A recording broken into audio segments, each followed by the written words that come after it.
Hello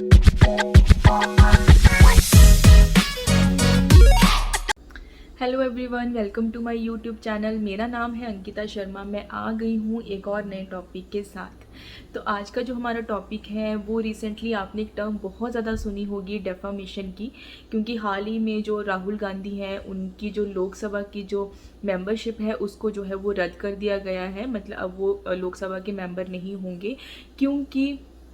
उनके against एक matter चल रहा था 2019 से, जो कि क्रिमिनल डेफामेशन का केस था। और उसमें अब उनको गिल्टी जो है वो पाया गया है और उनको 2 साल की जो है वो सज़ा सुनाई गई है। तो अगर किसी भी लोकसभा के मेंबर को अगर 2 या 2 साल से ज़्यादा की अगर जो ये इम्प्रिजनमेंट है ये अगर सुनाई जाती है तो उनकी जो लोकसभा या राज्यसभा की जो मेंबरशिप है वो ख़त्म कर दी जाती है। तो जो न्यूज़ है और जो चल रहा है वो तो आप सब न्यूज़ में सुन लेते हो, लेकिन जो मैं बात करने वाली हूँ वो है कि क्या डेफामेशन होता क्या है और किन किन लॉज के अंडर जो है वो आप जो है वो केस फाइल कर सकते हो, क्या इश्यूज हो सकते हैं जिसमें कि आप डेफामेशन का केस जो है वो फाइल कर सकते हो। तो चलिए वीडियो को शुरू करते हैं। तो सबसे पहले बात करें कि डेफामेशन होता क्या है। तो डेफामेशन वो एक्ट है, वो ऐसा कोई एक्ट या ऐसे कोई वर्ड्स या फिर इन प्रिंटेड फॉर्म, इन पब्लिकेशन, किसी भी फॉर्म में अगर आप किसी दूसरे पर्सन की रेपुटेशन को हार्म करने के लिए कुछ ऐसा काम करते हो या फिर आप जानबूझ के पब्लिकली उसको अब्यूज़ करते हो ताकि उसकी जो रेपुटेशन है सोसाइटी में, जो उसकी एक इमेज बनी हुई है उसको ख़राब करने की कोशिश करते हो, तो वो सब कुछ डेफामेशन में आता है। डेफामेशन कैसे भी हो सकती है, या तो आप उसको बोल के कर रहे हो, पब्लिकली उसको अब्यूज़ कर रहे हो, पब्लिकली जो है वो उसके ऊपर फॉल्स एलिगेशंस लगा रहे हो, या फिर आप इन प्रिंटेड फॉर्म जो है वो उसके नाम के पोस्टर्स लगा दिए कहीं पे, या फिर कहीं पे कहते हैं उसको पब्लिश करवा दिया उसके अगेंस्ट कुछ, मतलब जो भी गलत है, मतलब उसमें वो चीज़ उसके अगेंस्ट जो है वो कुछ ऐसा करना कि उसको रेपुटेशन को जो है वो हार्म वो सब कुछ जो है वो डेफामेशन में आता है। तो हो सकता है कि आप सोशली किसी को भड़काने की कोशिश कर रहे हो, किसी की कास्ट को लेके कि वो ये तो होते ही ऐसे हैं, या फिर ये लोग तो सोसाइटी में बैठने के लायक नहीं हैं। तो ये सब कुछ डेफामेशन में ही आता है, मतलब बेसिकली। क्योंकि देखो है तो रेपुटेशन एक तरह से हमारी प्रॉपर्टी ही होती है, और अगर कोई उसको जो है वो हार्म करने की कोशिश करे तो ऑब्वियसली ये एक सीरियस मैटर होता है, आप उसको जाने नहीं दे सकते। तो बस वही है कि आपको ये राइट दिया गया है कि अगर आपको लगता है कि किसी पर्सन ने आपकी रेपुटेशन को हार्म किया है और आपको सोसाइटी में नीचा दिखाने के लिए जानबूझ के आपके ऊपर गलत एलिगेशंस लगाए हैं, तो आप कोर्ट जा सकते हो। अब डेफामेशन जो है वो 2 तरह की हो सकती है, सिविल भी हो सकती है, क्रिमिनल भी हो सकती है। मतलब आप सिविल उसके ऊपर जो है वो केस फाइल कर सकते हो, या उसके ऊपर आप क्रिमिनल केस भी फाइल कर सकते हो। जो सिविल केसेस होते हैं उनमें क्या होता है कि जो आप जो है वो मॉनेटरी डैमेजेस मांगते हैं, कि जो आपको रेपुटेशन हार्म हुआ है उससे आपका जो है वो इमेज तो हुई ही है, आपका हो सकता है बिजनेस में लॉस हुआ हो, या फिर आपको सोसाइटी में जो है वो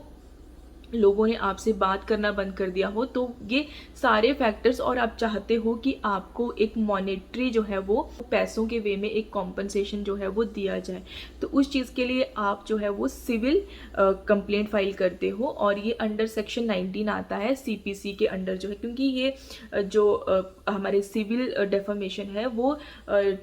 टॉर्ट्स में आता है। तो टॉर्ट्स में अब आप ये थोड़ा सा कॉम्प्लिकेटेड हो जाएगा कॉमन पब्लिक के लिए। बस ये है कि जो सीपीसी के अंडर जो है वो प्रोविजन मेंशन किया है कि उसके अंडर आप जो है वो कोर्ट में सिविल केस फाइल कर सकते हो अगर आपको डेफामेशन का सिविल सूट फाइल करना है किसी के अगेंस्ट। और जो क्रिमिनल केस है वो आप करते हो अंडर सेक्शन 499 आईपीसी। मतलब सेक्शन 499 जो है वो डील करता है डेफामेशन को लेके। तो डेफामेशन की उसमें डेफिनेशन दी गई है कि कौन कौन से जो एक्ट होते हैं वो डेफामेशन में आते हैं, जिसमें कि मैं आपको ये बता देती हूँ कि थ्रू वर्ड्स जो है और intended to be read through sign, also through visible representations, ये सारी चीज़ें जो है वो डेफामेशन में आती हैं। और ये सारी चीज़ें आपने स्पोकन वे में करी हो या आपकी इंटेंशन हो उसकी रेपुटेशन को हार्म करने की, डैमेज करने की, और या फिर आपको पता है कि अगर मैं ऐसा कुछ करूँगा तो उसकी रेपुटेशन को हार्म होगा, और अगर ये चीज़ आप प्रूव कर देते हो कि उसने ये चीज़ जानबूझ के करी है, उसको नॉलेज होने के बावजूद उसने जानबूझ के करा है, तो ये सब कुछ जो है वो क्रिमिनल डेफामेशन में ही आता है। बस इसमें फ़र्क ये है कि आपको क्रिमिनल में जाना है कि सिविल में जाना है, इसमें आपके ऊपर रिस्पॉन्सिबिलिटी बढ़ जाती है कि सिविल में तो आप जा सकते हो कि उसने ये एक्ट किया, इससे मेरी रेपुटेशन को हार्म आएगा, हो सकता है मेरे को बिजनेस लॉ, ये जो हो सकता वाला वर्ड है ये प्रोबेबिलिटी बन जाती है कि उसने ऐसा किया और उससे मेरी रेपुटेशन को इस तरह से हार्म हो सकता है, तो ये एक सिविल जो है वो डेफामेशन बनती है। लेकिन जो क्रिमिनल डेफामेशन है वो मस्ट बी, मतलब कि वो एक्ट उसने किया है और ये आपको लॉस हुआ है, मतलब आप इतने ज़्यादा इस चीज़ पे श्योर होने चाहिए और वो चीज़ दिखनी चाहिए कि हाँ आपको ये लॉस हुआ है। तो ये जो है थोड़ा सा डिफरेंशिएट जो है सिविल और क्रिमिनल में आ जाता है। और इसके अलावा थोड़ा सा ये भी है कि जो सिविल कंप्लेंट है वो आप फाइल करते हो विद इन 1 ईयर, कि जब आपकी नॉलेज में ये चीज़ आ गई कि उसने आपकी रेपुटेशन को हार्म किया है, तो आप उसके विद इन 1 ईयर जो है वो आप जो है अपना सिविल कोर्ट में जो है वो मैटर चलाओगे। लेकिन क्रिमिनल केसेस में आपको 3 साल का टाइम दिया है कि 3 साल के अंदर अंदर आप जो है वो एक केस फाइल करोगे जिसने आपकी रेपुटेशन को हार्म किया है। और उसी तरह से जो है वो पनिशमेंट भी थोड़ी सी डिफर हो जाती है फिर, क्योंकि सिविल है आप ऑब्वियसली आप मॉनेटरी जो कॉम्पनसेशन है वो सीख करते हो कि उसने मेरी रेपुटेशन को हार्म किया है, उसकी वजह से मुझे ये लॉसेज हुए हैं, तो मैं वो चाहता हूँ कि वो एक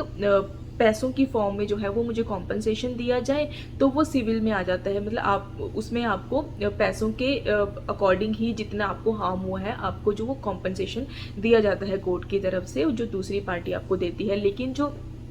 क्रिमिनल है उसमें जो है वो फाइन तो होता ही है, जो आपको लॉस हुआ है तो जो दूसरी पार्टी है उसको फाइन तो पड़ता ही है, उसके साथ साथ उसको अप टू 2 इयर्स की जेल भी हो सकती है। तो ये जो है वो क्रिमिनल जो डेफामेशन है उसकी पनिशमेंट है, जो कि अंडर सेक्शन 500 दी हुई है। तो बेसिकली मैं आपको यही बताना चाहती थी कि जो डेफामेशन है वो ऐसा नहीं है कि सिर्फ एक राइट दिया है उन लोगों को जो ऑलरेडी जिनका बहुत बड़ा नाम है, बहुत बड़ा ब्रांड चल रहा है, या फिर बहुत पैसे वाले लोग हैं, या फिर पॉलिटिकल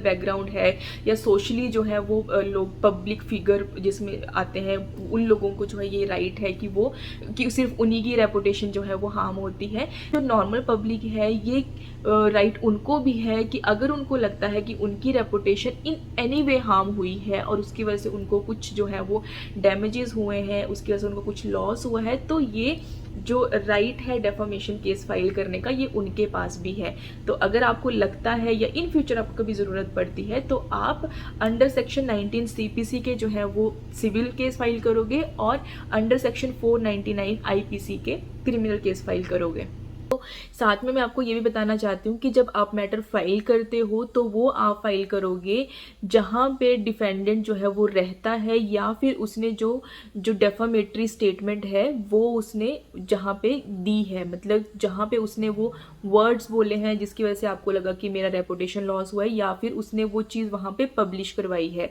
तो ये भी एक बहुत बड़ा पॉइंट है कि आप जो अपना मैटर फाइल करोगे वो आप जहाँ पे जो डिफेंडेंट है वो रहता है, या फिर जहाँ पे वो इंसिडेंस हुआ है, मतलब कि जहाँ पे उसने वो वर्ड्स बोले हैं, या फिर उसने वो एक्ट किया है, या फिर